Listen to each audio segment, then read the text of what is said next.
Good evening and welcome to the Kapil Sharma show. पाजी, आज महात्मा गांधी जी का जन्म दिवस। आज के दिन नेशनल हॉलिडे होता है, हर इंसान को छुट्टी मिलती है, लेकिन सही मायनों में देश को छुट्टी मिलनी चाहिए आतंक से, क्राइम से, बेरोजगारी से, और तभी ये सही मायनों में एक सच्ची श्रद्धांजलि होगी बापू गांधी को। पहले हम अज्ञानता के गुलाम हुआ करते थे, आजकल टेक्नोलॉजी के हो गए बाजी। आप देख लो, पहले जो आदमी पढ़ा लिखा नहीं होता था, हर जगह अंगूठा चलाता था। हाँ। अब टेक्नोलॉजी इतनी बढ़ गई है कि अंगूठा दोबारा वापस आ गया है। आप किसी ऑफिस जाओ, कॉर्पोरेट ऑफिस में जाओ, आप अंगूठा दिखा के एंट्री होती है। हाँ। वीजा लगवाने जाओ, अंगूठा लेते हैं। हाँ। हर जगह अंगूठा चलता है। पहले आप देख लो, अंगूठा किसी को दिखाते थे तो लगता था ठेंगा दिखा रहा है। हाँ। आजकल लाइक का सिंबल हो गया ये कि आई हाँ। Like it. आइए देख लो, आप खुद देख लो। हाँ। एक जमाने में पाजी, एक गुरु ने अपने शिष्य से अंगूठा मांग लिया था, उसने दे भी दिया था। आज कोई गुरु मांग के देख ले, शिष्य कहेगा भाई 4 वाली चाहिए, 4 उंगलियां ले लो, अंगूठा नहीं मेरे को देना। क्योंकि अंगूठे के बिना काम ही रुक जाएगा पाजी। सारा व्हाट्सएप और आजकल की दुनिया में टेक्नोलॉजी जो है इतनी हावी हो गई है, मोबाइल फोन्स, आदमी का मुंह सर ऐसे झुका रहता है बाजी। हाँ। लोगों को लगता है कि बेचारा संस्कारी है। आजकल बिना अंगूठे के कोई काम हो ही नहीं सकता। हाँ। पहले आदमी बाथरूम जाता था, 5 मिनट में काम खत्म किया, बाहर। अभी आदमी मोबाइल लेके जाता है, 1-1 घंटा लगा रहता है, सारी ईमेल पढ़ेगा, जवाब देगा, मतलब पेट और इनबॉक्स साथ में खाली करके आता है। तो अगर वो साथ में चार्जर लेके गया तो समझो शो 3 घंटे चलेगा। अच्छा, कई आदमी अंदर फोन भी रिसीव करते हैं, हेलो, अच्छा बाथरूम में आती है एको, तो सामने वाला भी समझ लेता है, वो कहता है आप पहले कर लो फिर बात करते चलो। बेटा यार। अच्छा, पहले लोग फेस टू फेस बात करते थे, आजकल घर में आप देख लो, परिवार के आपस में जो मेंबर है वो मोबाइल पे बात करने हैं। जिनके घर पे एक बच्चा है, जिनको प्राइवेसी नहीं मिलती, तो बाप बाहर ड्राइंग रूम में बैठा है, माँ बच्चे को सुलाने गई है, बाहर से मैसेज करता है, मुन्ना सो गया तो आऊं? अंदर से रिप्लाई आता है, आ जाओ, मम्मी सो गई है, मैं मोबाइल पे खेल रहा हूं। रंग में भंग। आजकल देख लो, जो काम करने जो बाइयां आती है वो भी बड़ा मोबाइल फ्रेंडली हो गई हैं। एक किसी मेम साहब ने पूछा, तो कल काम पे क्यों नहीं आई? कहती है साहब, मैंने ना कल साहब का स्टेटस पढ़ा था फेसबुक पे, लिखा था इट्स रेनिंग फीलिंग रोमांटिक, तो मैंने सोचा काहे को डिस्टर्ब करने का। मतलब कुछ भी हो रहा है। आजकल तो लोग मोबाइल से पैसे भी ट्रांसफर कर देते बाजी। पहले के जमाने में अगर कहीं किसी को पैसे लेके जाना होता था, आदमी की जान सूखी होती थी। हाँ। और अगर एक शहर से दूसरे शहर जाना है तो मरा होता था अंदर से वो, कि यार कैसे लेके जाऊंगा। तो मैं देखता था पुराने बुजुर्ग अपनी बनियान के अंदर भी जेब रखते थे। हाँ, हाँ। कुछ पैंट के अंदर चोर जेब, कई तो लंगोट में छुपा के लेके जाते थे। हाँ, हाँ। लोग बोलते ना पैसा किसको चुपता है, उसको चुपता था जो लंगोट में लेके जाता था। और चलता भी ऐसे ऐसे था। अगर कोई पूछता था क्यों भाई, दाद है? नहीं, दाद नहीं, जायदाद है। अच्छा पाजी, पहले के जमाने में लोग पत्ते भी पहनते थे। अच्छा, वो लोग शेर सामने आ जाए नहीं डरते थे, उनको डर लगता था बकरी से, कि अगर ये आके हमारा टक्सीडो खा गई तो जिंदा रहने का कोई फायदा नहीं है। अच्छा, आपको तो ये पता ही होगा कि पहले कागज पे लिखने से पहले पत्तों पे लिखते थे। हाँ, हाँ। मैं सोचता हूँ आज के जमाने में भी अगर ऐसा होता, हाँ। और आपका कोई शेर पत्ते पे लिखा होता, और बकरी जाती खा, हाँ। तो बकरी फिर सुबह शेर का काफिया अलग निकलता, मिश्रा अलग निकलता। बकरी फिर मैं करती नहीं, बकरी कहती टोको।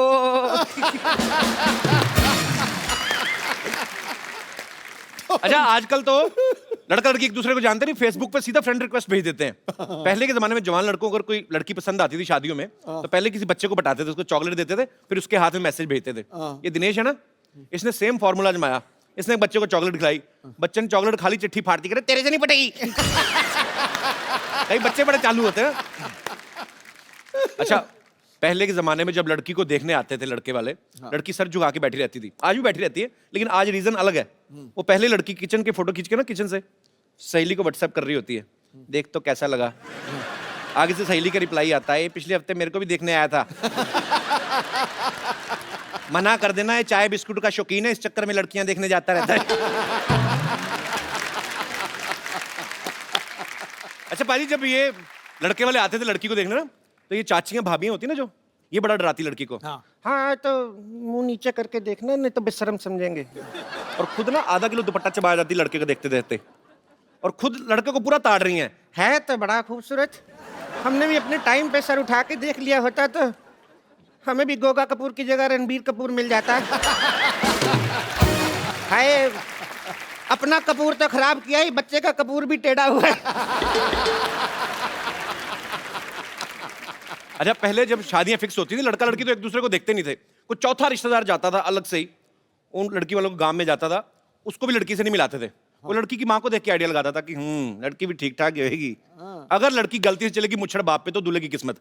दूल्हे को जाके सुहागरात में देखने को मिलता था, घूंघट उठाता था, तब पता चलता था कि लॉटरी निकली है कि पत्ते पिट गए। और पाजी यहाँ पे बस नहीं होता था, अगर तो बीवी मनपसंद निकल आई तो 4-5 बच्चे हो ही जाते थे, और अगर मनपसंद नहीं निकली गुस्से में 7-8 होते थे फिर। खाना पकाने में कितनी मेहनत होती थी, जाओ जंगल में जाके 2 घंटे लकड़ियां ढूंढ के लाओ, फिर चूल्हा जलाओ, खाना बनाने में 4-5 घंटे। आजकल आप किसी तरह का भी खाना ऑर्डर कर दो, आपके घर में आधे घंटे में आ जाता है। फिर उसको पचाने के लिए आदमी को 2-2 घंटे लगते हैं, वॉक करती है, फिर सैर करते हैं, ट्रेडमिल पे भागते हैं, लास्ट में चूरन ही काम आता है। पहले के टाइम में घरों में एक ही टीवी होता था, मतलब कहाँ इतने टीवी होते थे। आजकल तो हर जगह अलग अलग टीवी है, सब अलग अलग बैठ के देखते हैं। अच्छा, कमरे में सारे इकट्ठे तभी होते हैं जब वाईफाई बंद हो जाता है कि क्या हुआ क्या हुआ। उस समय एक ही प्रोग्राम आता था, सारे मियाँ बीवी दादा बच्चे पोते सब कृषि दर्शन लगा, उसी को देख के एंजॉय कर रहे हैं। उसमें एक आदमी आता था, हम आपको बताएंगे अपनी खड़ी फसलों को बर्बाद होने के उपाय। अच्छा, खड़ी फसलों के बारे में वो बता रहा है जिसकी अपनी फसल सारी उड़ चुकी है। तो मतलब जब बच्चा होता था, दादा कहता था भी ना तो मेरे पे गया ना तेरे पे, बच्चा ये जवार के बूटे जैसा क्यों है। तो कहता पापा जी सारा दिन बहू कृषि दर्शन देखेगी तो बच्चा जवार के बूटे जैसा ही होगा। पर एक बात है, ऐसी बात नहीं है कि टेक्नोलॉजी के फायदे नहीं है, नुकसान भी हैं कुछ। पर मैं आप सब लोगों की राय जानना चाहता हूं, आपको क्या लगता है कि टेक्नोलॉजी के क्या क्या फायदे और क्या क्या नुकसान है। कोई मेरा भाई बंधु विशेष टिप्पणी करना चाहता हो। आप बड़ी खूबसूरत बन के आई मैम, शादी से आ रही हैं कहीं कि जा रही हैं कहीं? अच्छा, बहुत प्यारी लग रही हैं आप, बहुत शुक्रिया आपका शो में आने के लिए। जी सर, जी आप। कपिल जी नमस्कार। नमस्कार सर, कैसे हैं आप? मैं बढ़िया हूँ, थैंक यू सो मच।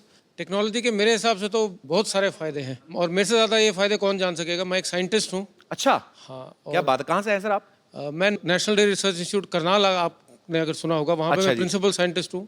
अच्छा रे हम वाह। लोग रिसर्च करते हैं गाय के ऊपर, भैंस के ऊपर, इनके गाय दूध के ऊपर क्या रिसर्च करते हैं? हम उनके दूध वगैरह के ऊपर रिसर्च करते हैं। रिसर्च क्या करना, पी लो? मतलब मैं समझा नहीं, मतलब क्या रिसर्च करते हैं आप? एक तो बहुत ही कॉमन तरीका है जो कई सालों से होता है, क्रॉस ब्रीडिंग करते हैं हम लोग। अच्छा जी। अंग्रेजी गाय को देसी गाय से हम क्रॉस ब्रीड करते हैं। अच्छा जी। और जो उनके बच्चे पैदा होते हैं वो अच्छी नस्ल तो के फिर होते उनका हैं। पासपोर्ट कहाँ का होता है? अच्छा। फिर हम घी वगैरह पे बहुत रिसर्च करते हैं। अच्छा जी। क्योंकि हम लोग चाहते हैं सब लोग अच्छे तंदुरुस्त रहें। तो घी तो सर बन गया ना, मतलब अब तो लोग खा रहे हैं सालों से, तो उसके ऊपर क्या रिसर्च रहती है आपकी? कोलेस्ट्रॉल आप लोगों ने सुना होगा। जी, जी। कोलेस्ट्रॉल के काफी नुकसान रहते हैं, तो हम लो कोलेस्ट्रॉल घी बनाते हैं। अच्छा, तो उसमें से हम कोलेस्ट्रॉल निकाल देते हैं एक तरीके से। अगर ऐसा पॉसिबल है जैसे गाय को रोज ट्रेडमिल पे दौड़ाओ तो वही कोलेस्ट्रॉल कम वाला घी दे, ऐसा होता है? मतलब ऐसे पूछ रहा हूँ, साइंटिस्ट आप हैं, मुझे आइडिया नहीं। पर सीरियसली अगर देखो पाजी, आप आदमी लेके अपनी गाय को सुबह लेके भागे तो उसके दूध में फैट हो ही ना, कितना हो नहीं सकता सर ऐसे पॉसिबल? हाँ जी, हो थोड़ा बहुत तो खैर, उसको गाय अगर वर्जिश करेगी तो फैट उसका थोड़ा। तो गाय को जिम ज्वाइन कराएं पहले। कहने का मतलब कि टेक्नोलॉजी का फायदा तो है जी, टेक्नोलॉजी अगर सही का तरीके में यूज की जाए। मेरी तो दाल रोटी चलती है टेक्नोलॉजी। नहीं नहीं, बहुत अच्छी बात है सर, आपकी दाल रोटी चलती रहे और बहुत अच्छी चले। Thank you so much. घी डाल के खाया करें आप। Thank you so much. बहुत बहुत Thank शुक्रिया you. सर शो में आने के लिए, धन्यवाद। और कोई मेरे दोस्त इस मुद्दे पे विशेष टिप्पणी करना चाहते हो? जी मैडम। Hello sir, hello. मैं अमृतसर से आई हूँ। अरे वाह, हमारे शहर से बहुत बहुत स्वागत है आपका। कहाँ पे रहती है अमृतसर में? अमृतसर में सिटी साइड नमक मंडी। नमक मंडी को नमक मंडी क्यों कहते हैं वैसे? नमक तो वहाँ मिलता नहीं नमक उधर से। ज़्यादा अच्छा मिलता है इसलिए। किसने बोला? मैं भी इतने साल रहा हूँ, मुझे तो नहीं कभी नजर आया। हमारे तरफ आइए, हम आपको लेके देंगे। और एक लकड़ मंडी भी है, वहाँ पे कोई लकड़ी का कुछ हुआ ही नहीं है, ऐसे ही लकड़ मंडी। जी, तो आप क्या विशेष टिप्पणी करना चाहेंगी? एडवांटेजेस हैं उसके टेक्नोलॉजी के, पर बहुत सारे डिसएडवांटेजेस भी हैं। आजकल बच्चे बहुत ज़्यादा उस पर फोकस करने लग पड़े हैं। जी, जी। हम लोग उनको कहते हैं कि भाई चलो अपना होमवर्क मिला है, कुछ सर्च कर लो उसके ऊपर, जी। तो वो पढ़ाई के छोड़ के कोई डोरेमोन ढूंढ रहा होता है, कोई अपना कुछ ढूंढ रहा होता है। तो जी, इसके जी। बहुत साइड इफेक्ट्स हो रहे हैं बच्चों के ऊपर। ये तो है, सच्ची बात है। आजकल ग्राउंड वो होती नहीं जो गेम, जो पहले जब कोई खेलते थे indoor मिट्टी में। हाँ, कोई अब नहीं बच्चे रही। मिट्टी में मिट्टी हुए पड़ते थे, 15-15 बच्चे। माएँ पहले 15 बच्चों को नहलाती थी, फिर अपना पहचान के लेके आती थी। वो सिस्टम ही खत्म हो गया है एक्चुअली। मेरा 1.5 साल का बेटा है, वो हर टाइम मोबाइल पे स्टिक रहता है। 1.5 साल का? हाँ, पर चलो, बच्चा मोबाइल पे बिजी रहेगा तभी तो उसका भाई बहन कोई आएगा। और ये बिल्कुल सही पॉइंट उठाया मैडम ने कि एक्चुअली ये माँ बाप के हाथों में है। आप अपने बच्चों को थोड़ा टेक्नोलॉजी से दूर रखें, थोड़ा बचपन एंजॉय करने दें, उसके बाद जब बड़े हो जाएंगे अपने आप सीख जाएंगे। चलिए, बहुत बहुत शुक्रिया मैम आपका शो Thank में आने you. के लिए। Thank you. और कोई मेरे दोस्त? जी भाई साहब। मेरा नाम प्रकाश है और मैं स्पेशली कुवैत से आपके शो देखने के लिए यहाँ आया क्या हूँ। बात है, बहुत बहुत स्वागत है जी, सर जी, आपका। एक्चुअली कपिल जी, मैं ये आपसे कहना चाह रहा था कि टेक्नोलॉजी से नुकसान ही है, फ़ायदे तो नहीं है। और इसमें ऐसा है कि जो लोग अपने आप को बहुत होशियार समझते हैं, शातिर समझते हैं, जी। क्लेवर समझते हैं, वो अभी क्लेवरनेस और वो शातिरपना अभी रहा नहीं है कपिल जी। उसका कैसे मैं मतलब? मुझे मेरे साथ एक वाकया हुआ है, उसका जी। मैं आपसे शेयर करना चाहता हूँ। मेरा वाकया, एक दिन मैं अपनी कॉलीग फ्रेंड के साथ दुबई मॉल में परचेसिंग कर रहा था। कुछ चीज़ मुझे अपनी वाइफ के लिए भी पसंद आ गई। तो किसके साथ शॉपिंग कर रहे थे? अपनी फ्रेंड के साथ, जो वाइफ को नहीं बताया। जस्ट और फ्रेंड। जी जी जी जी सर। हाँ। और कुछ चीज़ मुझे अपनी वाइफ के लिए पसंद आई। अच्छा। मैंने परचेस की, मतलब व्हाट्सएप पे उसका फ़ोटो खींचा, वाइफ को भेजा। मैंने देखो आपको अगर पसंद आती है तो मैं ले आऊँ आपके लिए, ये 2-3 चीज़ें हैं। तो वाइफ ने कहा ठीक है, ये वाली मेरे लिए पसंद है, ले आओ। लेकिन उसने वो टैग पढ़ा, उस दुकान का नाम देखा, और उसने इमीडिएटली ऑनलाइन कैमरा आजकल हर का अवेलेबल है ही सही जी। और उसने घर बैठ के देखा कि मैं किसके साथ हूँ, कहाँ हूँ, कैसे हूँ। और जब मैं घर वापस आया, उसने पूछा आप किसके साथ थे? मैंने कहा मैं तो किसी के साथ नहीं था, मैं तो अकेला था। बोला ये आपका वीडियो है, ये देखो, आप इसके साथ थे। तो ये टेक्नोलॉजी का आपको पर्सनली नुकसान हुआ ना? नहीं, हर शातिर इंसान को, Otherwise पर्सनली नहीं, हर शातिर इंसान को जो समझता है कि मैं होशियार हूँ या मैं शातिर हूँ या मैं क्लेवर हूँ, उसे नुकसान ही है। नहीं, बीवियों से ज्यादा शातिर नहीं हो सकते आप। ये तो, पर ये आपकी हिम्मत की मैं दाद देता हूँ। फ्रेंड के साथ गए, महिला मित्र के साथ, उसके सामने बीवी के लिए गिफ्ट ले रहे हैं, तो फिर दोनों जगह अरे ना, जो आदमी ना हर तरह की डिश खाना चाहता है ना, वो भूखा ही मरता है। शुक्रिया शो में आने के लिए। Thank you. जी, और कोई हमारे दोस्त? जी भाई साहब। नमस्कार कपिल जी। नमस्कार जी, कैसे हैं आप? मुझे ये टेक्नोलॉजी से बहुत चिढ़ है सर। चिढ़ है? हाँ, व्हाट्सएप एंड फेसबुक से। अच्छा मैं एक वाक्य सुनाना चाहता हूँ मेरा। जी, प्लीज। 15 साल पहले मेरी शादी हुई थी। अच्छा जी। तभी ये फेसबुक और व्हाट्सएप कुछ नहीं था। अच्छा। तो जब रिश्ते आते थे तो मम्मी पापा के पास आते थे, तो जी। उनको उनके मम्मी पापा अच्छे लगते थे तो रिश्ते आगे बढ़ते थे। राइट। तो 2-3 रिश्ते तो ऐसे ही उड़ गए। अच्छा। अभी मैं शादी लायक था, एक रिश्ता आया, मम्मी पापा को तो पसंद आया। अच्छा। कि चलो इनके मम्मी पापा अच्छे हैं। उन्होंने लड़की देखी, लड़की देखने के बाद मुझे बताया कि रिश्ता आया है। अच्छा। तो मैंने सोचा कि चलो अभी मुझे भी देखने जाना रहेगा। अच्छा। तो मैं देखने गया तो लड़की ने थोड़े नखरे किए और 2 मिनट ही देखने को मिला। अभी उसमें कैसे पसंद करे? 2 मिनट में तो 3 घंटे भी देखोगे, लड़की तो वही रहेगी ना, बदलेगी लड़की थोड़ी तो ना। वही रहती है, मगर 2 मिनट में देखने में कैसे पसंद पर करेंगे? टेक्नोलॉजी का इसमें क्या लेना देना हुआ? सर आजकल फेसबुक हो गया है। हाँ। अगर लड़की का नाम आया फेसबुक पे, मैंने डाला हेतल, तो 10 हेतल आ जाएगी, उसमें से मैं चॉइस कर सकता हूँ अच्छा। कौन सी हेतल है। तो अगर तो आपको इस बात से चिढ़ है कि आपके टाइम पे वो क्यों हाँ नहीं जी था? सर, अगर 15 साल पहले ये आ गई रहती हाँ। तो मैं सबसे पहले घर में देख लेता और मम्मी पापा को बोल देता मुझे ये हेतल पसंद है। अभी जिनसे शादी की वो पसंद है आपको? मेरे नसीब अच्छा था कि मुझे जो पसंद थी उसके साथ ही लड़की, उसके साथ ही शादी हो गई। नहीं, आपको बोलना पड़ रहा है ऐसा कि सच्ची में ऐसा नहीं है? नहीं सर, सच्ची में सच्ची में। अच्छा। Yes sir. तो उनको साथ नहीं लाए? नहीं, साथ में आई है मेरी वाइफ, अच्छा, साथ कैसे में हैं ही है। आप? बहुत बढ़िया। चलिए, बहुत अच्छा लगा देख तो के आप उसके साथ लिए में। मुझे बहुत चिढ़ है। पर नहीं, अभी देखिए आपको तो अच्छी बीवी मिल गई ना, बीवी तो अच्छी आपकी मिल गई, पसंद की है। Yes sir. तो अभी चिढ़ क्यों कर? छोड़ो ना। मगर सर बड़ा- फेसबुक रहता तो और भी चॉइस मिलती ना सर। आप सुन रही हैं? अभी भी थाली भरी पड़ी है, इनको है कि मैं कहीं एक सब्जी टिका लूंगा। चलिए, बहुत अच्छा लगा सर आप हमारे शो में Thank आए। you, sir. काम क्या करते हैं आप मुंबई में? सर बिजनेस, किस चीज का? Garment manufacturing. ओके, तो आप भी अपनी दुकान के पहनते हैं? नहीं सर, मैं लेडीज के बनाता हूँ, जेंट्स के नहीं बनाता हूँ। मेरी वाइफ को पहनाता हूँ। ध्यान रखा करो इन पे।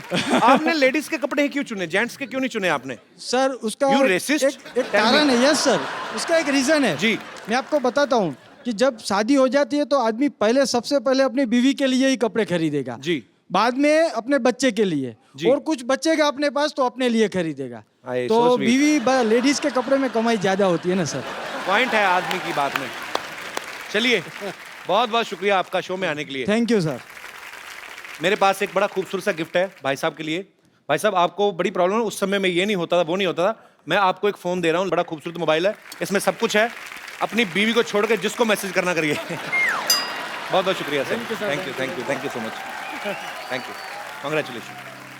पाजी, आज मुझे ना बहुत संभल के और बड़ा सतर्क रह के बोलना पड़ेगा। अरे भाई, फिर कॉमेडी कैसे होगी? कॉमेडी भले ही कम हो जाए पाजी, लेकिन थोड़ा सा मजाक गलत हो गया ना, मैटर सीरियस हो जाएगा। ओ, सुन, तू सच बोलियो। जी। जब भी द्वंद्व हो, सीधा चलो, सच के रास्ते पे चलो, नैतिकता से कोई समझौता मत करो, कोई पीठ नहीं लगा सकता। क्या बात है। तो आज हमारे मोहल्ले में वो महान शख्सियत आ रही हैं जिन्होंने हिंदुस्तान को एक नई दिशा दी और देश के हित में हमेशा ही अपनी आवाज उठाई। सच की लड़ाई के लिए इन्होंने बहुत आंदोलन किए, धरने किए। ये बहुत ही बड़े समाज सेवक हैं। तो आप सबकी जोरदार तालियों के बीच में इनवाइट करना चाहूंगा हम सबके प्यारे अन्ना हजारे। अन्ना, आपका हमारे शो पे बहुत बहुत स्वागत है। आज मुझे अपने आप पे गर्व हो रहा है कि मैं अन्ना के साथ खड़ा हूं। अन्ना, आप आइए, यहां पे विराजमान हो जाइए। नहीं नहीं, रोक यार, रोक। देखो, लोग यहाँ पे आते हैं, आज मेरा वहां जाने का दिन। आज पूरी दुनिया में ईंट का जवाब पत्थर से देने के लिए लोग तैयार बैठे हुए हैं। ऐसे में अहिंसा को हथियार बना के सत्य के मार्ग पर चलने वाले लोग बहुत कम है दुनिया में। अन्ना, हमें आप पे बहुत गर्व है। अच्छा, मैंने जो अन्ना को देखा है, जितना समझा है, मुझे ये विश्वास हो गया कि सच में बहुत बड़ी ताकत होती है। एग्जाम्पल आपके सामने है। पाजी, मैं तो कहता हूं थोड़ी देर के लिए आप भी अन्ना के पास आके बैठ जाओ। आप यकीन नहीं करेंगे, इनके बगल में बैठने वाले सीएम भी बन जाते हैं।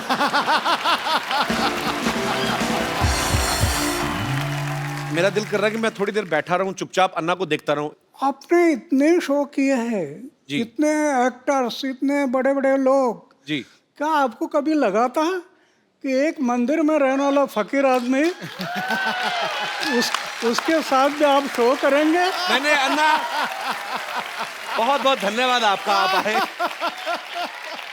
अन्ना, एक बात बताइए, आपको करोड़ों लोग फॉलो करते हैं, आप खुद क्यों नहीं पॉलिटिक्स में आते? मैं अगर पॉलिटिक्स में गया जी। और इलेक्शन के लिए खड़ा हो गया जी। तो मेरा डिपॉजिट भी जब्त हो जाएगा। क्यों? जी। हमारे देश का वोटर जागरूक नहीं है। जी। वो 500 रुपए के नोट देखने से भी भूल जाता है। क्या बात है। गुंडा है, भ्रष्ट है, व्यभिचारी है, 500 रुपए के नोट दिखाई दिया उसको वोट दे देता है। जी। इसलिए जागरूक मतदार ये लोकशाही का आधार है। जो मतदार अगर देश का जागरूक हो गया तो ये देश आगे बढ़ने में समय नहीं लगेगा। अरे वाह यार, वाह। बाजी, मैं बहुत प्यार करता हूं अन्ना से, और मेरे दिल में बहुत सम्मान है इनके लिए। हमारे देश में इतने बड़े बड़े आंदोलन हुए हैं जो अन्ना की वजह से हुए हैं। अन्ना के साथ करोड़ों लोगों का हमेशा साथ रहता है। मुझे आज सच में यकीन नहीं हो रहा कि अन्ना हमारे शो पे आए हैं। एक्चुअली अन्ना का पूरा नाम जो है वो किशन बाबूराव हजारे है। तो अन्ना नाम आपको किसने दिया? परिवार में सबसे बड़ा भाई है, उसको बोलते हैं अन्ना। ओके। तो हम 4 भाई, उसमें सबसे बड़ा मैं था। ओके। तो घर के लोग कहने लगे अन्ना, ओके। फिर पड़ोस के लोग कहने लगे अन्ना, अच्छा। फिर गांव कहने लगा अन्ना, और अभी देश कह रहा अन्ना।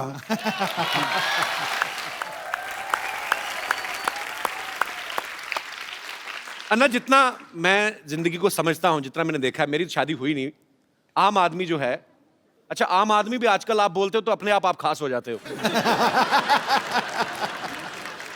आम आदमी को बीवी की सेवा से फुर्सत नहीं मिलती अन्ना, फिर आप देश सेवा, मानव सेवा, आपको ये प्रेरणा कहां से मिलती है अन्ना?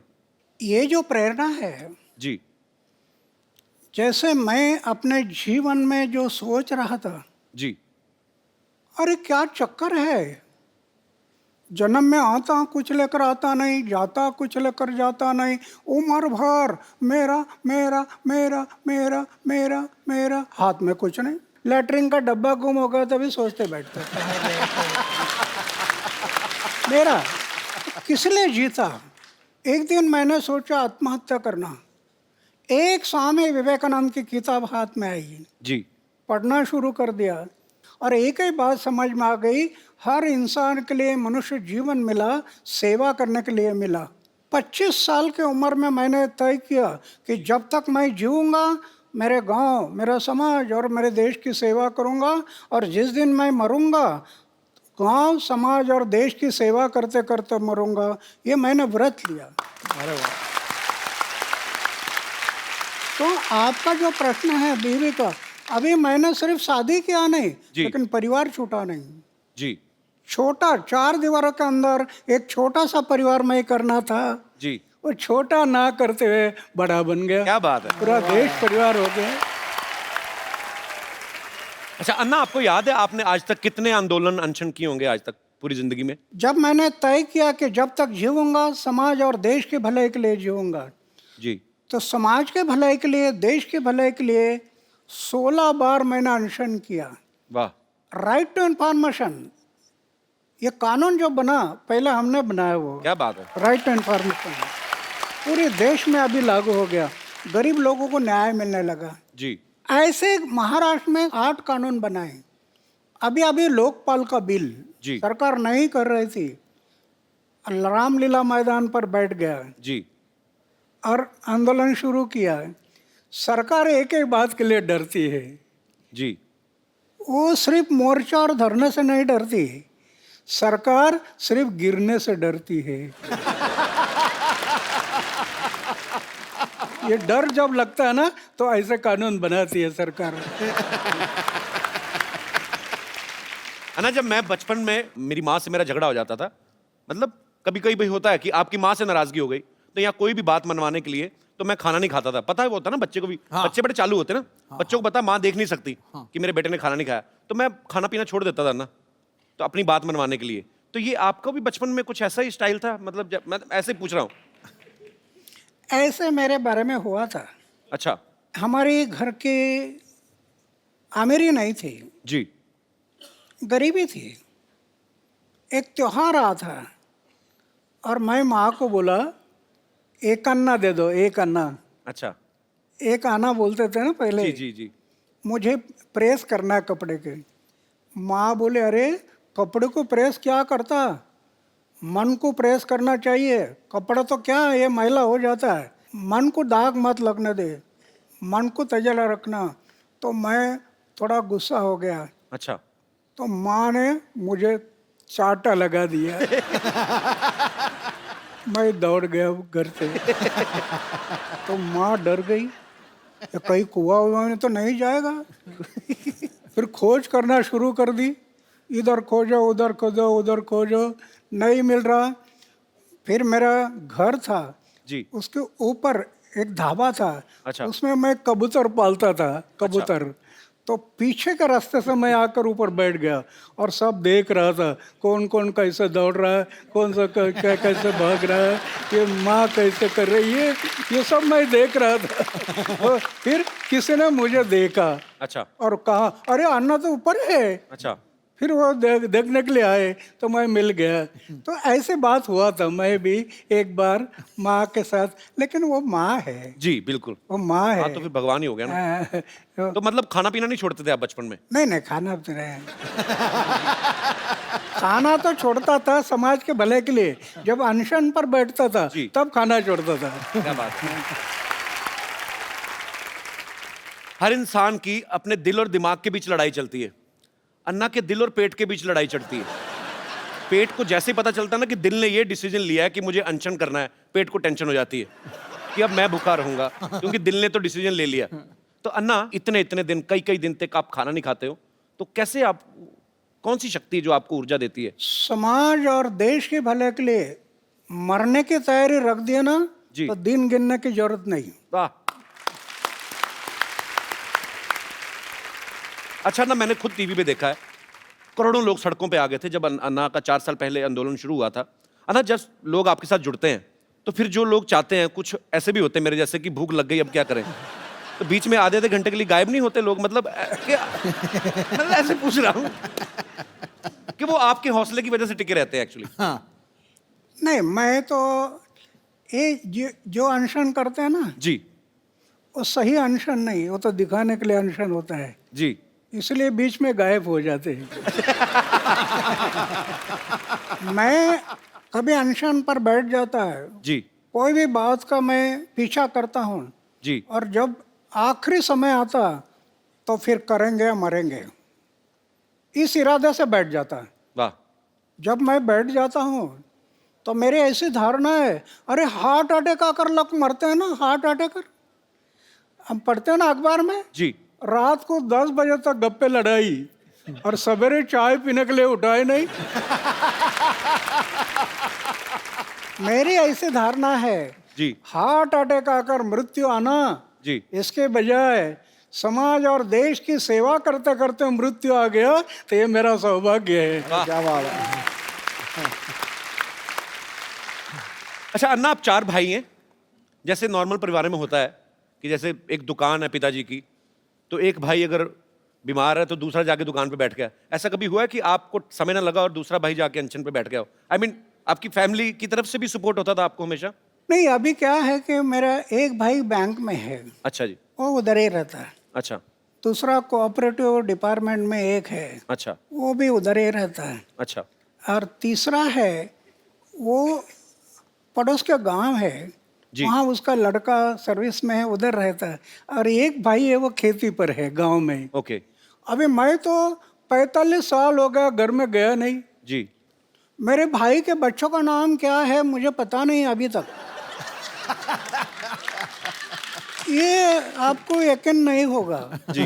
करोड़ रुपए की योजना अपनाई, करोड़ रुपए की, बैंक बैलेंस नहीं। वाह। मुझे राष्ट्रपति ने पद्मश्री, पद्मभूषण, अमेरिका, दक्षिण कोरिया, कनाडा, कहाँ कहाँ अवार्ड मिल गए। करोड़ रुपए से ज़्यादा अवार्ड मिल गए कैश। जी। उसका मैं ट्रस्ट बना दिया। वाह। 12 साढ़े 12 लाख रुपए इंटरेस्ट आता है हर साल। अच्छा। दुखी पीड़ित लोग हैं, उनके सेवा में लगा देता हूँ, कुछ रखता नहीं। सिर्फ सोने का एक बिस्तर है और खाने का प्लेट है, मंदिर में रहता हूँ जी। लेकिन मैं अनुभव करता हूँ, अरे लखपति करोड़पति को जो आनंद नहीं मिलता होगा वो मैं अनुभव करता, कितना आनंद है। अन्ना, जैसे आप देश हित में काम करते हो, कई कई दिन तक आप अनशन करते हैं, आंदोलन करते हैं, आप पूरे देश में भ्रमण करते हैं। अगर आपकी शादी हुई होती तो बीवी तो एक एक घंटे बाद फोन करके पूछती। शादी तो वो तो पूछती बीवी तो। यही तो खतरा मुझे लग रहा था।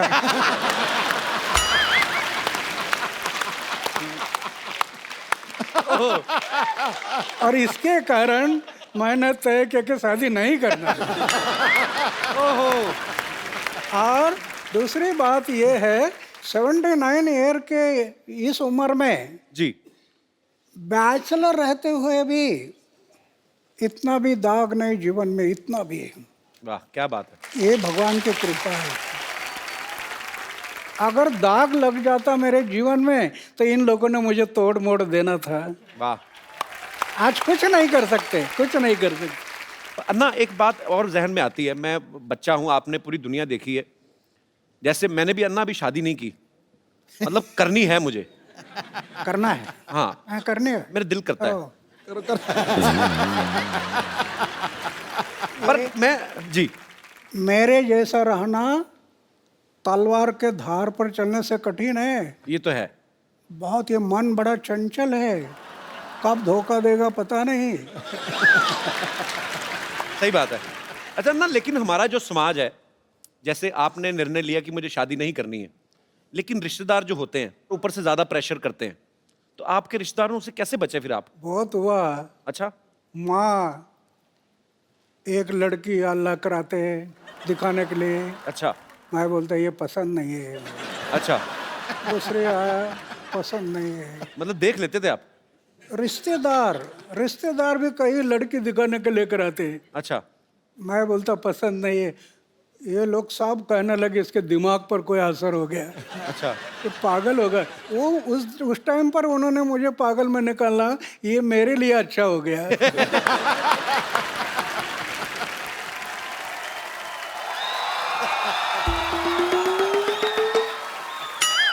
हेलो हेलो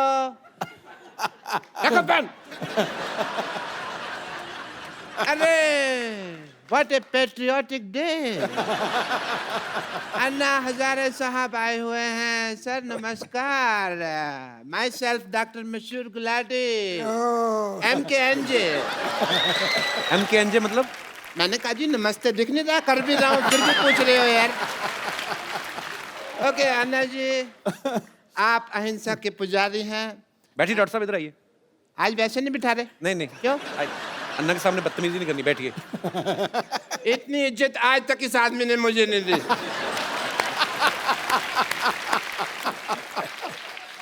आपका रौब तो है, मानना पड़ेगा। आप अहिंसा के पुजारी हैं and I must tell you Anna Sahab, मैं भी बहुत अहिंसा को मानता हूँ, पर मेरे को लोग मारते हैं, मैं उनके ऊपर हाथ नहीं उठाता। क्योंकि मेरा हाथ पहले मरोड़ देते हैं, मेरा उठता ही नहीं। एनीवे अन्ना जी, मैं आपका बहुत बड़ा फैन हूँ। मैंने आपके जैसा सच्चा ईमानदार इंसान नहीं देखा कभी जी। और मैंने आपके जैसा झूठा 420 नहीं देखा कभी। आप अन्ना के फैन कैसे हो सकते हैं?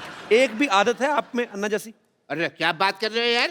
और मैंने ना अन्ना की तरह समाज सेवा करने का ठान लिया है, पता है आपको। मैंने ना गरीबों में राशन बांटा, आपको पता है। और बाद में अन्ना दुकानदार ने पीटा इनको क्योंकि उसका राशन बिना पूछे बांट रहे थे ये। भाई मुझे नहीं पता था ना कि दान देने के लिए पूछने की जरूरत होती है। मैंने तो ये सुना था कि राइट हैंड से दान दो तो लेफ्ट हैंड को पता नहीं चलना चाहिए, तो मैंने ये बाएं हाथ जेब में डाल लिया। पर दुकानदार ने देख लिया, फिर दाएं बाएं दोनों से उसने मुझे पीटा। खैर छोड़ो इस बात को। आपको पता है कि एक बार मैंने 4 लोगों के साथ मिलके एक बुजुर्ग आदमी को सड़क पार कराई है। तो आप अकेले भी करा सकते थे, 4 लोगों की क्या जरूरत थी? वो मान नहीं रहा था ना सड़क पार करने को, तो जबरदस्ती की मैंने। मैंने कहा इसकी सुनेंगे तो हम तो कभी समाज सेवा कर ही नहीं पाएंगे ना। आपको इस बात के लिए मार पड़ सकती है डॉक्टर साहब। आप अहिंसा के पुजारी यहाँ बैठे हुए हैं और तुम हिंसा की बात कर रहे हो। अच्छा अन्ना जी एक बात बताइए, आप अनशन पे बैठते हैं, धरने पे बैठते हैं, आपको कोई कुछ नहीं कहता, मेरे को उठा के बाहर फेंक देते हैं, ऐसा क्यों? तुमने कब दिया धरना? तो झूठ बोल रहे हो आप तो। मैंने धरना दिया ना पब्लिक गार्डन में, 200 दिन धरना दिया मैंने। अन्ना इसने पता क्या किया? ये पब्लिक गार्डन में बैठ गए, बैठे बैठे इन्होंने वहां पे जाके कमरा बना लिया एक। उसको धरना थोड़ी, उसको तो कब्जा बोलते हैं। कमरा नहीं बनाया था, 2 BHK बनाया था वहां पे। अन्ना ये आदमी बहुत झूठा है, ये नकली डॉक्टर है, इसके पास ये डिग्री भी फर्जी है। फर्जी? चुप कर रहे हो, फर्जी डिग्री कैसी है? मैंने 10,000 रुपए में खरीदी है ये डिग्री। Get out! पाजी आपको पता है?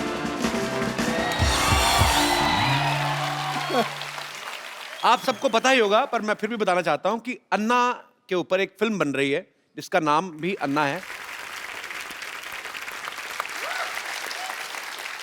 अन्ना देश सेवा करते करते आपने तो खैर आप तो दिल से कर रहे हैं, पर आपने कभी सोचा था आपके ऊपर कभी कोई फिल्म बनाएगा कोई डायरेक्टर? एक फकीर आदमी उस पर ऐसे फिल्म बनेगी ये मुझे सपना में भी कभी नहीं लगा था। लेकिन जो काम खड़ा किया है जी वो पूरे देश में फैल गया था। जी। और हमारे जो रविंद्र जैन के भाई है मनेंद्र जैन जी। उनको लगा कि ये काम समाज के सामने जाना बहुत ज़रूरी है, बहुत जरूरी है। जी।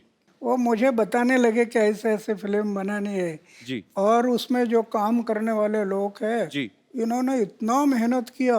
मैं फौज में था, बर्फ में रहा, 7 साल बर्फ में रहा, जी। तो मैंने 6 डिग्री माइनस हिमालय में उधर जाकर इन्होंने शूटिंग किया। तो ऐसे कई जगह पर जो काम हुआ वो जनता देखने से उनको जरूर इसमें प्रेरणा मिलेगी, नव युवकों को प्रेरणा बिल्कुल मिलेगी। बिल्कुल। आप फिल्में वैसे देखते हैं कभी अन्ना? अभी मैं फिल्म नहीं देखता, पहले देखते थे? पहले तो देखता था। मेरी उम्र थी 13-14 साल की, तब मैं फिल्म देखता था। अच्छा। और भाई ऐसा देखता था कि नया फिल्म का फर्स्ट शो, अरे क्या बात है। अगर फर्स्ट शो चला गया तो मुझे इंटरेस्ट नहीं आता फिर। क्या बात है, सबसे पहले देखनी है उस टाइम पर। अन्ना मैं आपको कुछ फोटोग्राफ्स दिखाऊं, आप पहचानेंगे कौन है? ये है अन्ना टीवी में, इनको पहचानते हैं आप? हाँ, दिलीप कुमार जी है। अरे क्या बात है। और दूसरी एक और दिखाइए। अन्ना इनको पहचानते हैं आप? ये उस टाइम पर इतना नहीं थे। इनका नाम पता है आपको? हाँ, नाम तो अभी भूल गया है, लेकिन जानता हूँ। अन्ना ये शाहरुख खान है। शाहरुख खान। शाहरुख खान है। अन्ना इनको पहचान रहे हैं आप? वैजयंतीमाला है ये अपना, वो दिलीप कुमार और वैजयंतीमाला साथ में थे ना फिल्म जी में। जी जी। नया दौर में कौन थे? नया दौर। क्या बात है, नया दौर में। जी। और दिखाइए। अन्ना इनको जानते हैं आप? अन्ना ये मुझे बहुत अच्छी लगती हैं। मतलब अच्छे तरीके में अच्छी लगती है, मतलब बहुत अच्छा काम करती हैं ये। अच्छा। अन्ना ये दीपिका पादुकोण है। दीपिका। दीपिका हाँ, बहुत प्यारी है ना। ओके। पर अन्ना उस समय आपको कौन सी हीरोइन ज्यादा मतलब अच्छी लगती थी आपको, खूबसूरत? नहीं उसमें क्या है, ये जैसे हीरोइन है तो मैं उनका काम पर देखता था, उनके हाव भाव, उनके एक्टिंग, वो मुझे जो पसंद आते थे। जी। देखने के लिए अच्छे लगते, ये मुझे अच्छे नहीं, उनका काम है। कप्पू और कप्पू, हे कप्पू, क्या है? वो किशन जी आने वाले थे, आए क्या?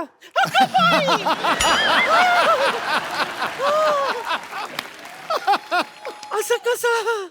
नाही, किती वेळ लावला तुम्ही माझ्या दारावर यायला? क्या बोली नानी? कितना वक्त लगा दिया मेरे चौखट पे आने के लिए? नानी ये अन्ना हजारे जी हैं। दुनिया के लिए। मैं तो उनको तब से जानती हूँ जब ये किशन बाबूराव हजारे हुआ करते थे, है ना? मुंबई में इनकी फूलों की दुकान थी। अच्छा। हाँ, ये देखिए मैं आपके लिए क्या लाई हूँ।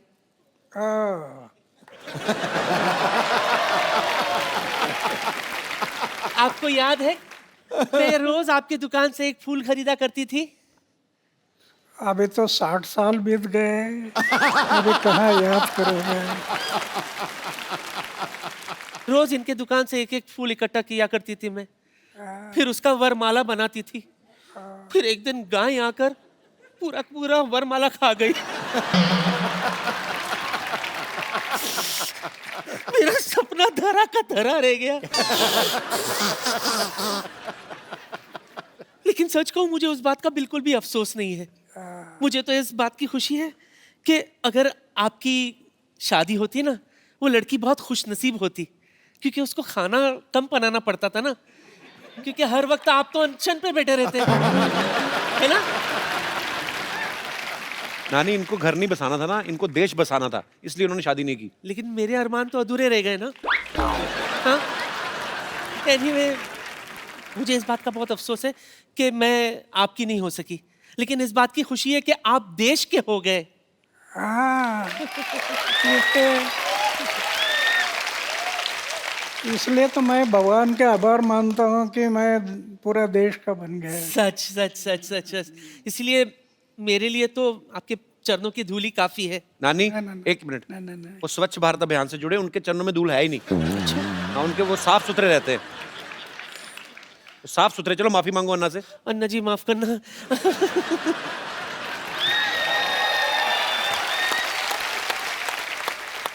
अच्छा अन्ना, हमने सुना है कहीं पे आपके बारे में पढ़ रहे थे, तो ऐसे सुना था कि फौज में जब आप भर्ती होने गए तो जो मापदंड होते हैं प्रॉपर की, हाँ फिजिकल फिटनेस और ये सब चीजें, तो एक दो चीजों में शायद आप पास नहीं हुए थे, तो उसके बावजूद भी उन्होंने आपको फौज में भर्ती किया, तो उसके पीछे क्या कारण था अन्ना? 1962 में चाइना ने हमारे ऊपर हमला किया जी।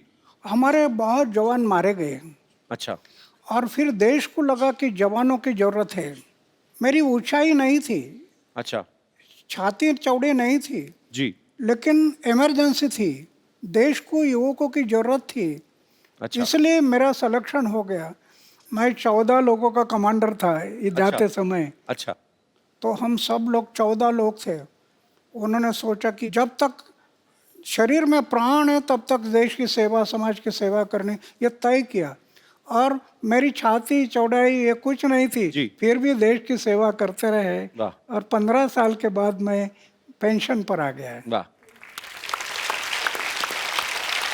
और ये सच्ची बात है, ये हमारे जवान जो हैं, जब आप फौज में भर्ती होते हैं, उनकी ट्रेनिंग बहुत मुश्किल होती है, और ट्रेनिंग के बाद जब उनको अपॉइंट किया जाता है, जब उनकी पोस्टिंग होती है, और मेरा सैल्यूट करने को दिल करता है हमारे जवानों को। और हमारी पूरी टीम की तरफ से हमारी कभी कोशिश रहेगी कि हम अपने देश के जवानों के लिए ज़रूर एक अच्छा सा शो ऑर्गेनाइज करें। और बहुत दुख होता है जब हमें कभी ऐसी न्यूज़ सुनने को मिलती है कि सरहद पे या कहीं पे भी हमारे देश के जो जवान हैं, उन्होंने देश के लिए अपनी शहादत दी। हम उनके परिवारों के साथ हैं, हमारी शुभकामनाएं उनके साथ हैं। बहुत बहुत शुक्रिया।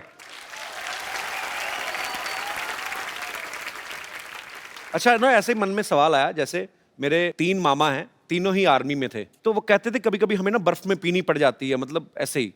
अन्ना आपने कभी नहीं ट्राई की? मैं शुरू में जब बर्फ में मैं गया जी। तो 2 पैक रम मैं पीता था शुरू में। लेकिन जब स्वामी विवेकानंद की किताब पढ़ी, जी। जीवन समझ में आ गया कि सिर्फ खाना पीना और मरना इसके लिए जीवन नहीं। फ्री रम मिलती थी, फ्री जी। लेकिन कभी मैं हाथ नहीं लगाया उसको। वाह। 1975 में पेंशन आ गया, अभी 38 साल बीत गए, हमें 2 बोतल रम मिलती हर जवानों के लिए। अच्छा। लेकिन मैं कभी रम लेने के लिए गया नहीं। आज मुझे दुख होता है, ये दोनों देशों को अभी फिर से लड़ाई करना ठीक नहीं है। दोनों की आर्थिक स्थिति फिर बहुत विकट है। एक लड़ाई में कितना खर्चा आ जाता है जी। देश कितनी जाने चली पीछे जाती जाता हैं। है। जी। ये आज वो लड़ाई होना नहीं चाहिए ऐसे मैं मानता हूँ। जी, लेकिन अगर पाकिस्तान नहीं मानता है तो 79 ईयर मेरा एज हो गया और जरूरत पड़ी तो फिर मैं सीमा पर जाने के लिए तैयार हूँ। क्या बात है। और पप्पू शर्मा, ओ हो, वाह वाह वाह वाह, हमारे तो भाग्य ही खुल गया अन्ना, आप हमारे मोहल्ले में आए। देखिए मैं आपके लिए चाय लेकर आया हूँ। अन्ना चाय पीते नहीं है, उनको जूस पिलाओ, बेवकूफ आदमी। जूस तो इनको बड़े बड़े लीडर नहीं पिला सके, मुझसे क्या पियेंगे ये। देखा बाजी, आज पहली बार इसने फंबल नहीं मारा आके। पूरी लाइनें कड़क करके बोलनी है। ये मतलब ये अन्ना के पास आने का जादू है। ये आदमी में अपने आप कॉन्फिडेंस आ जाता है। और मैंने इनसे ये सारी चीजें सीखी हैं। इनसे तो मैंने सादा जीवन जीने का, उबलते हुए विचारों को। ओए, उबलते विचार नहीं, उच्च विचार। हाँ तो अब मेरा काम चाहेगा, मेरे विचार तो उबलेंगे ही ना।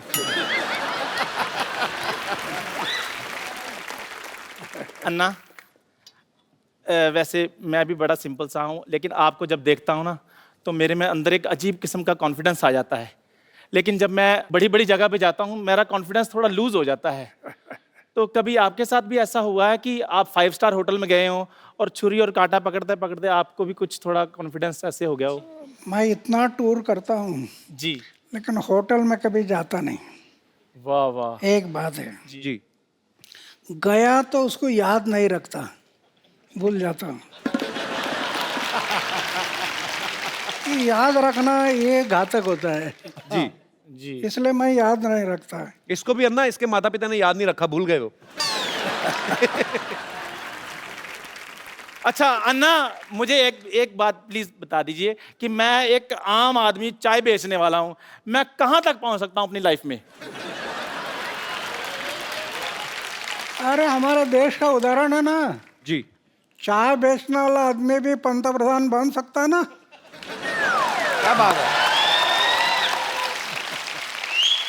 अन्ना आशीर्वाद दे दीजिए ताकि मैं अपनी लाइफ में बहुत ज़्यादा आगे बढ़ूं। Thank you very much, thank you very much.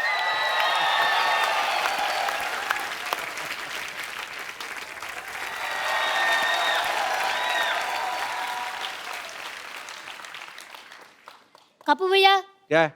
अब मुझे स्कूल नहीं जाना। क्यों, क्या बात हो गई? अरे वहाँ मुझे रोज मुर्गा बना देते, बड़े को क्या मैं मुर्गा बनूंगा? नजारे जी, आशीर्वाद दो, आशीर्वाद दो।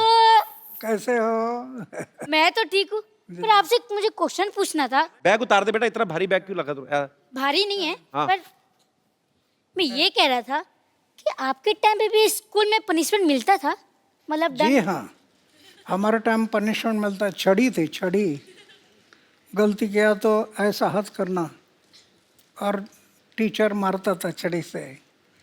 तो वो तो मेरी हमारे हैबिट है। मराठी में कहावत थी, छड़ी लागे छम छम, विद्या ये घम घम। ऐसी कहावत थी। लेकिन अन्ना आजकल बंद हो गया स्कूलों में ना। अभी नहीं, आजकल नहीं अभी मारते। मारने के लिए परमिशन नहीं, जी। इसलिए तो शिक्षा का दर्जा डाउन हो गया। अन्ना ये मेरे को बड़े सवाल इसने मुझे बोला था कि मैं अन्ना से पूछना चाहता हूँ। जैसे आजकल ना बच्चे मोबाइल पे ज़्यादा गेम्स खेलते हैं, तो अब ये बच्चों की तरफ से ये सवाल था कि आप बचपन में क्या खेल खेला करते थे? हम तो गांव में लगोरी थी, लगोरी। अच्छा। ये पत्थर एक के ऊपर एक रखना, हाँ। और उसको तोड़ना। हाँ। फिर ईटी डांडू, वो हाँ, डंडा वो और डंडे ईटी गिल्ली के साथ। गिल्ली डंडा। घुमाना। फिर खो खो, हाँ कबड्डी, जी। ऐसे खेल हम लोग खेलते थे। तो शरीर भी फिट रहता था। हाँ, आप मोबाइल वगैरह सब सीखना है, लेकिन साथ साथ चारित्र को संभालना, आचार शुद्ध रखना, विचार शुद्ध रखना, जीवन निष्कलंक रखना, दाग नहीं लगना जीवन में, बेदाग जीवन है, तो आप कल के महापुरुष बन जाएंगे। अच्छा बेटा, समझ में आई अन्ना की बातें ना? चलो पाँव छुओ, आशीर्वाद लो, चलो।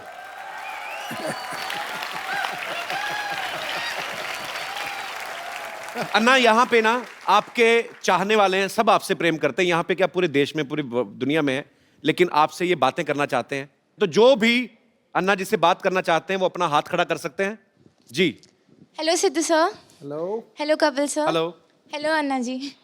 सर मुझे आपसे पूछना है कि टेक्नोलॉजी में आजकल इतनी एडवांसमेंट हो गई है, तो पॉलिटिशियन से लेके एक्टर से लेके आम आदमी तक सब ट्विटर फेसबुक सब जगह हैं। आप क्यों नहीं हैं ट्विटर पर या फेसबुक पर? आपको पता है वो जो आजकल फेसबुक आता है और ट्विटर पे आता है, हालांकि पंगे बड़े हैं ट्विटर के।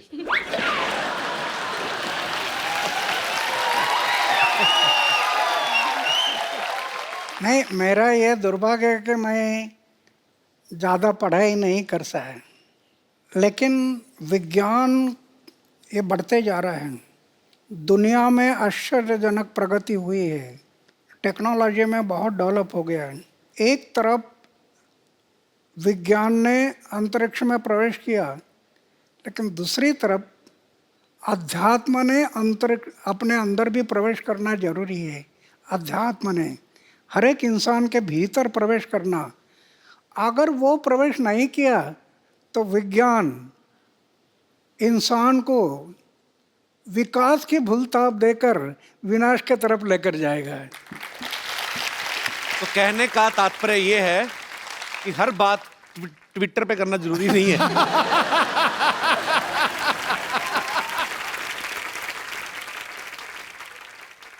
चलिए, बहुत बहुत शुक्रिया शो में आने के लिए। Thank you, ji. sir. और कोई मेरे दोस्त? जी भाई साहब। कपिल जी नमस्कार। नमस्कार सर, कैसे हैं आप? बिल्कुल बढ़िया। मैं बोकारो झारखंड से आया हूँ। क्या करते हैं आप? मैं विधायक हूँ बोकारो में, एमएलए हूँ मैं। अच्छा, एमएलए हैं। बहुत बहुत स्वागत है आपका। Thank you. अन्ना को मेरा प्रणाम है। और अभी आपने कहा अन्ना कि राजनीति से मैं दूर रहना चाहता हूँ, अगर मैं चुनाव लड़ूंगा तो मेरे जमानत जब्त हो जाएंगे। आपको या आपके जैसे विचार के लोगों को, अच्छे लोगों को राजनीति में आनी चाहिए। क्या यह समय की मांग नहीं है कि नौजवानों का आप आह्वान करें कि देश हित में भ्रष्टाचार रोकने के लिए, देश की एकता और अखंडता को मजबूत करने के लिए अच्छे नौजवान, राष्ट्र हित का सोच रखने वाले नौजवान आगे आए भारत माता की सेवा करने के लिए? नहीं, ये जरूरी है, मेरी ऐसी धारणा है। नवयुवकों ने राजनीति में जाना जरूरी है, ऐसे मुझे लगता है। क्या होता है, राजनीति में कई लोग जाते हैं, सत्ता से पैसा, पैसा से सत्ता, सत्ता से पैसा, पैसा से सत्ता, इसके पीछे घूम रहे हैं। इससे देश के लिए उज्जवल भविष्य नहीं है। अभी तो हम देख रहे हैं, जिसकी उम्र 70 साल 80 साल हो गई, वो भी इलेक्शन से रुकता नहीं जी। इंसान जब मर जाता है तो 4 लोग कंधे पर ले जाते हैं। आज राजनीति में बहुत लोगों को ऐसे लगता है कि स्मशान में जाते समय भी चेयर में बैठकर ही जाना चाहिए, इतने चेयर से सेवा भाव नहीं रहा, वो बलिदान की याद नहीं। भगत सिंह, सुखदेव, राजगुरु जैसे लाखों लोगों ने कुर्बानी की और अंग्रेजों को कह रहे थे इस जन्म की क्या, अगले जन्म की फांसी दे दो, हमारी तैयारी है। किस लिए? हमारी आज़ादी के लिए। उनको याद रखना है। थैंक यू अन्ना। बहुत बहुत शुक्रिया शो में आने के लिए सर। अब वक्त है आप सबको मैं उनसे मिलवाऊं जिन्होंने फिल्म अन्ना जो है डायरेक्ट की है और खुद उसमें अन्ना जी का किरदार भी निभा रहे हैं। आप सबकी जोरदार तालियों के बीच मिस्टर शशांक उदयपुरकर जी। तो शशांक जी ने इस फिल्म को डायरेक्ट भी किया है और खुद अन्ना जी का किरदार भी निभाया है। शशांक, आप उम्र में बहुत छोटे हैं, आपको मतलब कैसे आपके दिमाग में आया कि मैं ये किरदार निभाऊंगा या मुझे अन्ना जी के ऊपर फिल्म बनानी? आपका आइडिया था या मनिंदर जी का था? 2011 में पूरे देश की तरह मैं भी वो था जिसने अन्ना जी को रामलीला मैदान पर देखा। अच्छा। अन्ना जी को बिकॉज मैं इंजीनियरिंग कॉलेज में पढ़ रहा था, तो मैं हवा में उड़ रहा था। अच्छा। जिंदगी में फिल्में देखनी, कॉलेज घूमना। अचानक जब इनको देखा तो मैंने ये कहा कि इनको क्या हो गया, 74 साल का आदमी सरकार से पंगा ले रहा है, ये तो गए काम से। शाम को जिस मोमेंट मैंने ये सुना कि अन्ना जी ने जेल से रिहा होने से मना कर दिया है, मेरे लिए 360 डिग्री शॉक था। एक इंसान सरकार के साथ पंगा लेने जा रहा है, अगर गलती से पुलिस का कोई लेटर भी आ जाए तो आदमी की हालत खराब हो जाती है। अन्ना जी कहते हैं कि ना मैं जेल से निकलूंगा और मैं यहीं अनशन शुरू करूंगा। मैं समझ गया था ये बिरला व्यक्तित्व है और ये जो चाहे वो कर सकते हैं।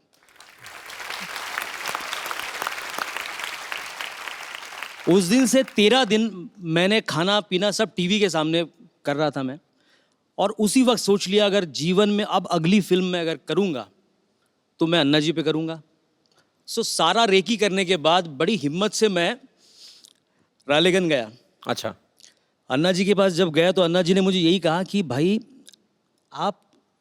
तुम्हें काय करता, अगर आपको फिल्म बनानी हो तो आप गांधी जी पे फिल्म बनाओ, आप विवेकानंद जी पे फिल्म बनाओ। मैंने कहा अन्ना जी ये तो बहुत सही है, लेकिन मैंने जो अपना पर्सनल एक्सपीरियंस किया है जी, आपका उद्देश्य नवयुवकों को जगाना है। मैं कोई लव स्टोरी करने की बजाय मैं भी वो फिल्म करना चाहता हूं जिससे मेरे देश के नौजवान जाग जाए। वाह। अन्ना को शायद वही बात, नवयुवकों की वाली बात उनको पसंद आई और अन्ना ने मुझे कहा कि अब क्या चाहिए। मैं बोला अन्ना जी मुझे आपकी परमिशन चाहिए। अन्ना जी ने उस वक्त स्क्रिप्ट पे साइन कर दिया। वाह, बहुत ही अच्छे विषय के ऊपर आपने फिल्म बनाई है और मेरी अपने दर्शकों से गुजारिश है आप सब ये फिल्म देखें और आपको अच्छी इंस्पिरेशन मिलेगी और देश के लिए कुछ अच्छा करने का जज्बा आपको मिलेगा।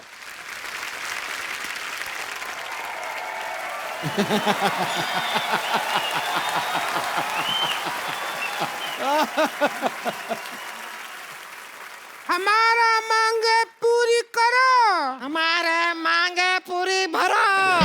अरे क्या मांग है? यहाँ करो चल रहा है, भरो नहीं चल रहा है, मुद्दा कुछ और है, समझे? अरे तो हमारा मुद्दा अलग है, वो आपका मुद्दा है, और वैसे भी आपका मुद्दा बहुत ही गंदा है। इस पे थोड़ा मेकअप लगा के ठीक करो अपने मुद्दे को।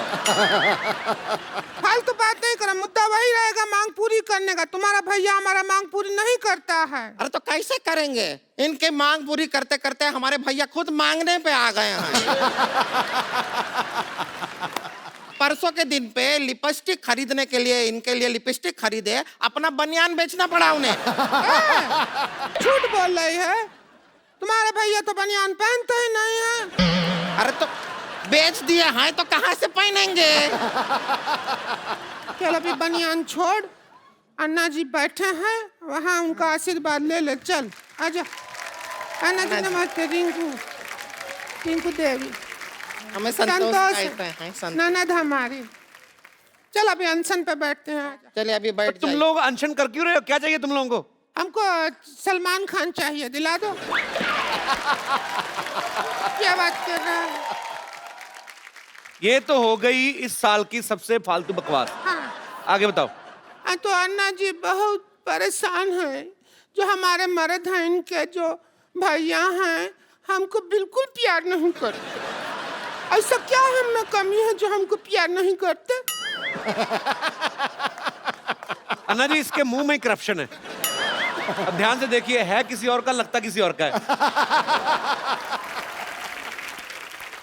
तो भगवान ने तुम्हारा खराब करके भेजा काम, तो क्या करें?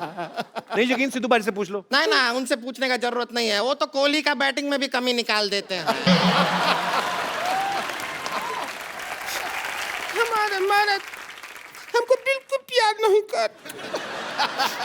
ना तो हमारी तरफ देखते हैं ना हमारी बात सुनते हैं। ना उसका एक रीजन है, भैया का कहना है कि वो ना बुरा देखेंगे ना बुरा सुनेंगे और ना बुरा बोलेंगे, लेकिन ये है कुछ ना कुछ इधर उधर से मैनेज करके बुरा बुरा उन्हें सुनाती रहती हैं। हम क्यों ना बुरा सुनाए, आप खुद बताइए। हमको कहते हैं कि घूंघट ओढ़े बिना घर के बाहर नहीं जाना। तो वो तो समाज के भले के लिए कहते हैं ना। आपकी शक्ल देख के स्कूल के बच्चे भी तो डर जाते हैं।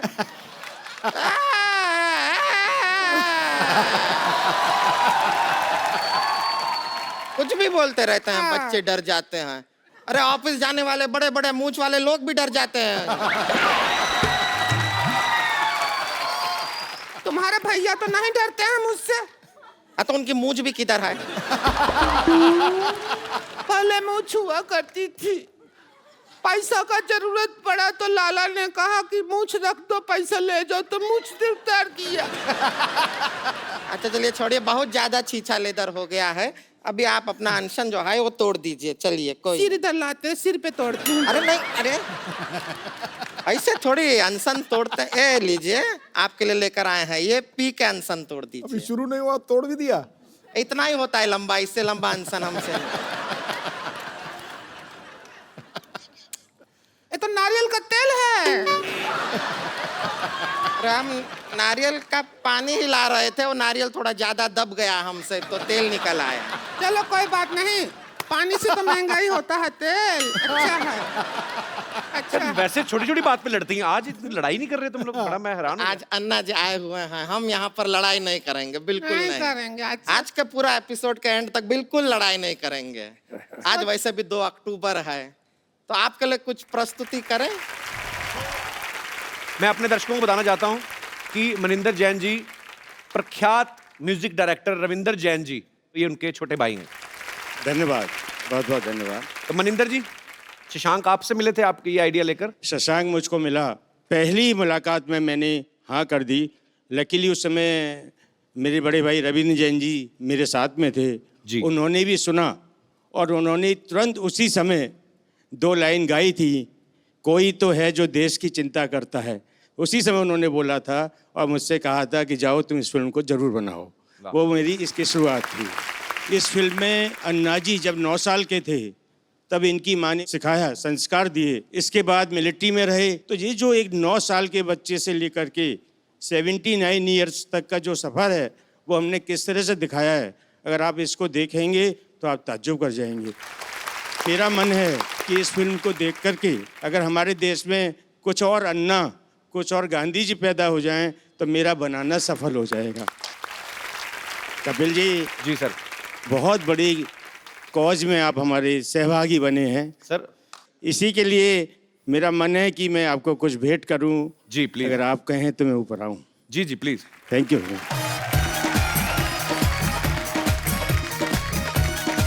Thank you sir, thank you so much. Anna, हमारे शो में एक रवायत है, जो भी सब आते हैं हम लोग एक सेल्फी जरूर लेते हैं। आप सबके साथ भी एक।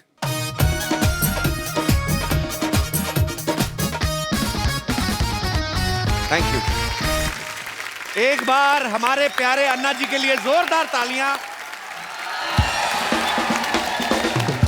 समाज का परिवर्तन लाना, देश को खड़ा करना, ये सबका हमारा मकसद यही है। तो मैं ज़्यादा ना कहते हुए मेरे साथ में थोड़े एक घोषणा देंगे, ऐसे अपेक्षा करता हूँ।